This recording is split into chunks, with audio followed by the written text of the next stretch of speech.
Last week, the sinking of a Russian uh, missile cruiser, Moskva, has sent not only shockwaves amongst military strategists or even enthusiasts, but also shown the Russian military in poor light. Now, why has this happened? How has this happened? And is it now showing up the Russian military's poor preparedness or mishandling of the situation in Ukraine? Are all the questions that are being raised across the world. Today, to talk about this incident in particular, and of course, in general, about the military strategy or the naval strategy and tactics, I'm joined by Rear Admiral Sudarshan Srikhande, a specialist in many of the tactics and strategies in naval warfare, as well as keeping a watch on strategic issues across the world. Welcome to this program, Admiral Srikhande. It's a shocking incident in many ways, right? Yes, thank you. Yes, indeed, it is a surprising incident at one level that it happened, but I would say that at a fundamental level, such surprises have happened uh, for a long time. Indeed, this is not the first, nor the second, nor the third such incident. In fact, there have been probably dozens of incidents like this, uh, where tactically people have been surprised, and perhaps tactically, a particular navy has been underprepared, if not unprepared. So in this case, because this was a flagship of the Russian fleet in Black Sea, would the Ukrainians have been searching for it or targeting it particularly, or do you think it's one of those lucky hits with the so-called Neptune missile? Is what everybody is talking about. What is your preliminary assessment based on whatever is available in public domain? uh, at this stage, it is probably very difficult to you know uh, unravel what happened. The one thing that happens today with regularity is that in peacetime or with other partners, intelligence, surveillance, and reconnaissance (ISR), as we say, is something that nations can help other nations and yet not get complicitly involved. So we do not know what sort of assistance the Ukrainians had, but one imagines that they had this assistance. And finally, to attack an adversary, you have to know where the adversary is and then figure out how best to do it. So I agree with you that the Ukrainians must have been tracking these ships. I mean, they were not operating very far from coastlines. The Black Sea is quite big, but in terms of ISR capabilities that can be brought in, it could the space could be relatively shrunk for higher intensity and persistence of watching where the ships are. There is a small possibility that it could have been added by an underwater explosion that could have come from a torpedo, or more likely from drifting mines. There have been reports of fishermen having, recovered drifting mines in their nets, including some Turkish fishermen. So who has let these mines drift along, which is of course not permitted under international law? We do not know, but it seems to me that as the war is intensifying, uh, uh, both sides will probably use greater and greater uh, tactical flexibility and surprise. Absolutely. In fact, Sudarshan, as you know, we are working on, and for our viewers' benefit, we are working on an article about analyzing the Russia-Ukraine conflict from its different aspects, in fact, the entire spectrum. And one of the things that one also is going to talk about in that article is about what is the new, if you can say, a predominant trend is capturing perceptions, is the new high ground of war and conflict these days. So we really don't know. There is a lot of fog of war here. Could the ship been hit by, say, a underwater explosion? Maybe a torpedo had hit the ship and not really the Neptune missile. All those speculations are going on in OSINT handles on Twitter and in other social media platforms. So there could be several possibilities, right? But the fact is, the Russian ship has sunk, which is a major embarrassment, as you mentioned. Yes, of course. I would say, you mentioned about a lucky shot, uh, and that's quite possible. If we go by sort of how many missiles are required to sink a ship, then the numbers could be larger in terms of single shot. I'm just going here into a little naval technicality or a weapons technicality of Please single do. shot kill probability. But Please do. history is replete with examples of the lucky shot, whether it was HMS Hood in the battle against Bismarck, whether it were two of the battle cruisers in the Battle of Jutland, um, whether it was one single torpedo that hit the Belgrano, or sometimes it has taken more shots. I mean, one example where a relatively smaller destroyer, the Israeli destroyer Eilat, which sank actually 3 months after the Six-Day War. There is a Hmm. misperception that In she was sunk 67. during the Six-Day War in In 1967. That's right. 1967. That's right. That's right. In 1967. So this happened at a time of sort of what I think the in Arabs and Israelis termed it as the war of attrition, which was after the 1967 Six-Day War, where a fair amount of skirmishes took place. And I think the Egyptians were extremely skillful in in creating deception, and from their missile boats launched three, if I remember right, three of the earliest class of anti-ship missiles that they had. And mind you, when we are talking about 1967, so our own induction of missile boats was still a few years into the future for In 1971, 71. and Yeah. that has been mentioned. So uh, it took that time. If I remember right, and pardon me if I am wrong, uh, it took, I think, three missile hits to sink Eilat, because they all sort of hit on the upper deck. But a lucky shot, with two missiles hitting, or one smaller missile hitting, if it hits ammunition that has been primed and fused and kept ready for action on the upper decks, can set off secondary explosions. It can set That's off right. secondary fires, and it can create underwater damage that can create hull breaches and result in sinking. The other thing that I wanted to bring in and seek your comments on is the Russian military's recent trend of being a showcase military, rather than being completely competent and very well trained military. The parades and the starched uniforms and the grand display for which the communist countries erstwhile or otherwise are known, would that have played some part in the incompetence that is now very evident in this incident from on the Russian part? I mean, that's always an interesting issue to think about. It could well be so. It could well be a contributor to a general sense of false assurance or bravado that that that such issues bring up. I as a you've covered as a journalist, and as a book writer, and as a historian of recent conflicts in some countries, what happens at the tactical level. And therefore, I mean, when I as a young officer was in the Soviet Union, under a very sort of communist environment, uh, initially I was also impressed with all the flags and all the parades that one could see live. And yet you realize that after some time, your mind stopped noticing those big slogans, big flags, etc., because they were always there. And your mind sort of shut them out as white noise. And I'm sure this happened to Russian citizens, or Soviet citizens at that time, to a greater extent.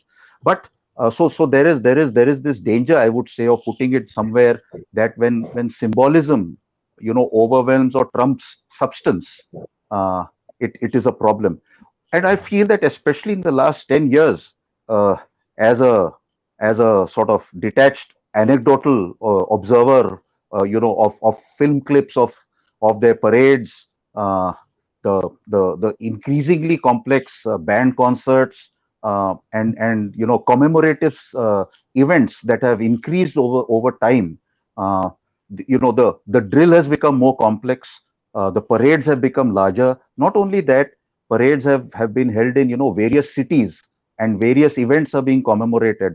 Now, of course, all armed forces do some parades. They are probably an important part of the civil military relationship, where the civilian population needs to see some of this. but there's always a danger of this being overdone. I would say that it was those very impressive sort of May Day parades and post World War II parades that used to come on newsreels, which impressed a lot of countries, and therefore uh, even our parade sort of got patterned perhaps on that, thinking this was one way of bringing the military might of a country to the notice of millions and crores of citizens. But there could be a downside to it, because all such ceremonial events also come at a opportunity cost of the effort, time, and monies that are involved in that. And finally, I mean, I would say, and I think we've discussed this separately while talking about it, that uh, the only really the only place an armed forces have to perform is on the battlefield. Battlefield, Uh, yeah, absolutely. every other performance is much lower in priority. So this is where we need to be careful, and to that extent we could probably look at uh, some of the militaries, uh, especially in say Western countries, which do a lot lesser of all this. Um uh, and I think maybe 2-3 years ago, or 4 years ago, I'm not very sure, but there was political driving going on in Washington for impressive parades, to which, if I remember right, the Pentagon was not at all keen to do that, Right, and they finally did it in a very small measure, because all correct. this comes at an opportunity cost. Uh, I'm not saying do away with all this. Some of it is required for the civil military understanding, but there's a danger in any country of doing this. Democracies have a mechanism by which some of these things get toned down, but in autocracies, uh, Yes. directives can go, which is what I believe could be happening in Russia. The other thing which is noticed by people who watch naval incidents or naval accidents or naval sinkings is the predictable pattern under which the ship was patrolling. It Yeah. wasn't, in the Black Sea. So it became perhaps easy target. It became easier for the Ukrainians and their allies to pinpoint with some accuracy where the ship was and then target it. Again, it shows either the lack of initiative or innovation in the Russian military or the navy, and also laxness or laxity on part of the skipper of the ship itself, without being too judgmental. What would you think of these some of these opinions that have been given out in public domain? Yeah, yeah, I think there could be a lot going on for these opinions, that your again, deception, surprise, concentration of force, economy of effort, all have to be evaluated as things happen. There were signs, of course, that the Ukrainians had probably developed this missile some years back. Ukraine, after all, had a fair amount of defense technology base that they had. I mean, it's also there are analyses which show that the Ukrainian armed forces performance in 2014 or 18 was also not up to scratch in many ways. But they seem Right. to have learned lessons. They've Mhm. done badly there. The Russian, or the separatists in those Russian controlled areas or Russian Yes. influenced areas in Donbass, etc., also did quite well. So the picture is not one sided. That one side is showing all the skills and the other side is conspicuous by the the proof of lack of skills, as sort of, if one could put it that way. But I would say that here, the predictability had to be decreased. They were operating far too close, and I just go back to uh, um, a line that has been, I think, wrongly attributed to Admiral Nelson, who cautioned that a ship cannot fight a fort.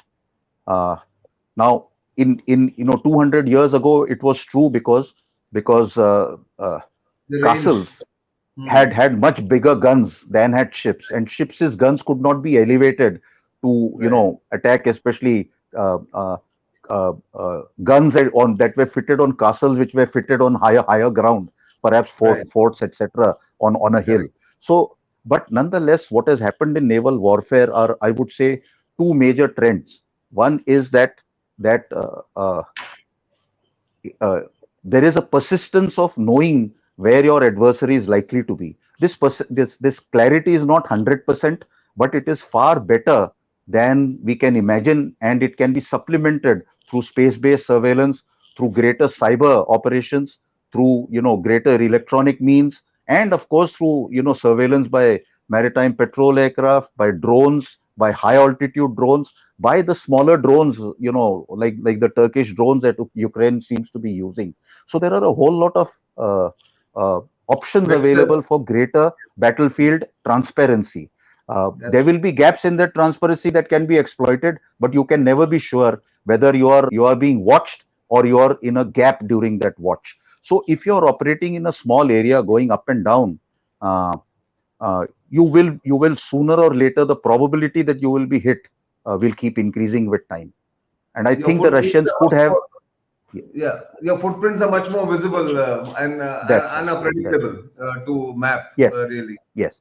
And really, I would say that having operated without sort of major incident now for 3-4 weeks, uh, there might have been, as you said, some laxity uh, coming into the minds of a ship's crew itself. That's right. That the danger is not so real, uh, Hmm. and it is not so immediate. So there could be various factors. This only time will tell, or perhaps time will never tell. But Never tell. We but don't know. but there are lessons for every navy and every armed force here. The US has the largest naval forces in history. How would US look at all this? Because their contest in the Pacific against the Chinese is based on their naval might. So, what would US be looking at? I mean, would they be looking at honing their tactics or tweaking their tactics on sea, or they would be looking at the Chinese developments? How would they react to this? Again, I would say that uh, the Ukraine war or no war, even if this had not happened, even if Slava had not been attacked by missiles or sunk, I would say that in the United States, a whole lot of thinking is going on about precisely this problem, which they term, overcoming A2AD, Chinese A2AD, and they've been That's discussing this for years. There are correct. of course, mixed inferences they are drawing. Part of the inferences come from, the sort of the problems of admitting vulnerabilities of carriers, Mhm. because we get into a pro carrier versus anti carrier lobbies in the United States, but that's not a helpful start point for this.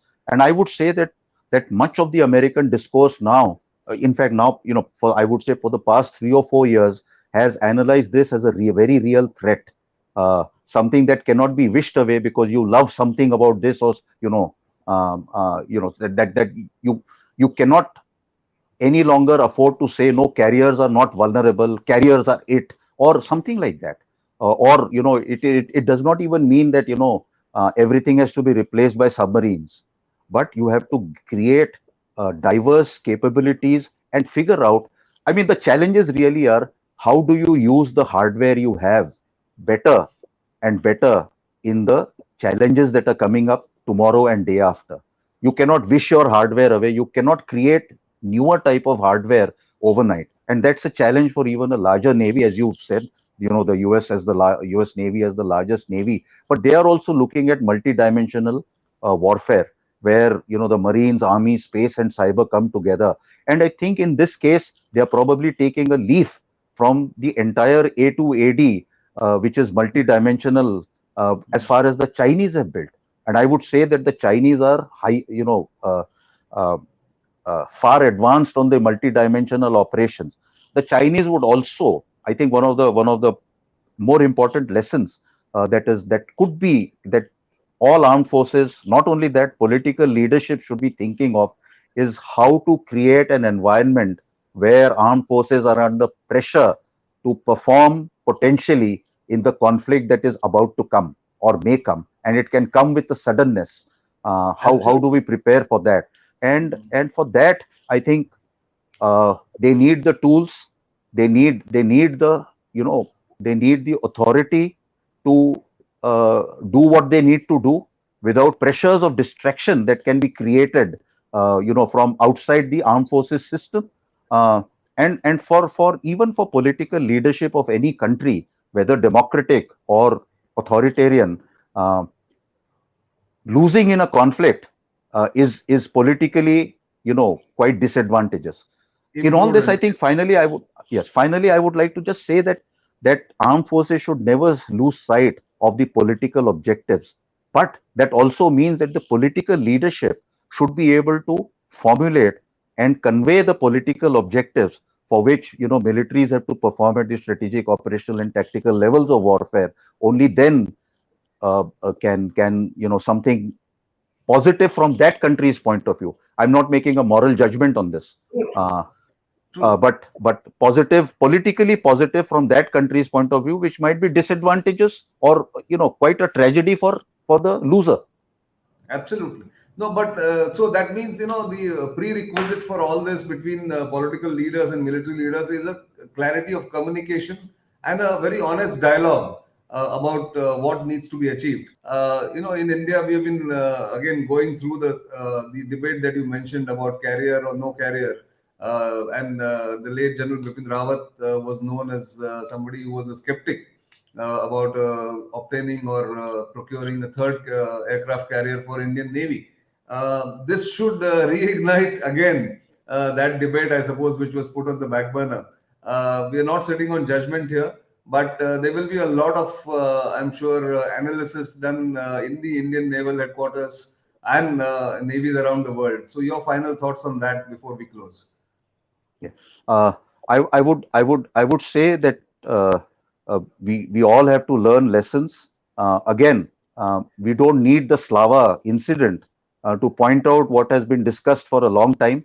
It has, nations need the armed forces that might perform better and better in future conditions, and some of that will have to come from how we use the past better. So India is, I think, in a good position. We have two carriers. Uh, Again, Exactly. any weapon system, any platform, any weapon system works that much the better. In when the opposition is that much the weaker. But what Slava shows and what all sort of wargaming shows, especially in the on the American side, is that a lot of ordnance can get through to say aircraft carriers. They've gamed it enough. But again, there are cultural challenges, what the Americans call tribal challenges of the carrier tribe versus the anti-carrier Submarine. tribe or something. But I don't think we need to get into an internecine warfare within any navy on this, Yes. or within any armed forces. We need a navy or an army or an air force that we need, not one, I would say, that we love or we are comfortable with. uh, so that is where we need to go. There's nothing romantic about war. There's nothing No. romantic about platforms. They are weapons of Exactly. war, and they, Yes. they, they ought to be made to perform what we have. And therefore, I think leadership and training and continuous combat training are required, and some of the other peripherals that navies and armies or air forces might be doing uh, ought to be uh, we need to throttle back. All armed forces need to throttle back on this. I was going to come to that. Let's broaden the discussion a little bit. Let us look at how the Chinese Navy, which is being talked about the world over, how it is rapidly ramping up its assets, its capabilities, how it is now coming increasingly going sort of has longer legs than before. I'm sure the Chinese are, like all other militaries, are watching what's happening in Ukraine or in Black Sea in purely in naval terms. How would you think they would assess this? Because they also have what they call carrier killers, ships, anti-ship missiles, and they would really be salivating at this prospect if it is true that the Neptune has, sort of sunk the Russian flagship in Black Sea. Yes, I mean, the fact that ordnance like anti-ship missiles can sink ships is now well known since 1967 at least, and Yes. several incidents after that, including merchant ships that were attacked by during the so-called tanker war between 1980 and 1988. So all Hmm. this is par for the course. It will continue. What is happening is the types of ordnance are changing. The lethality of the lethality of ordnance is changing because the accuracy of ordnance is improving. A lot of I've read some comments that it's only a 140 kilo warhead or it's a 200 kilo warhead, but it depends on where the 200 kilo or 140 kilo warhead strikes.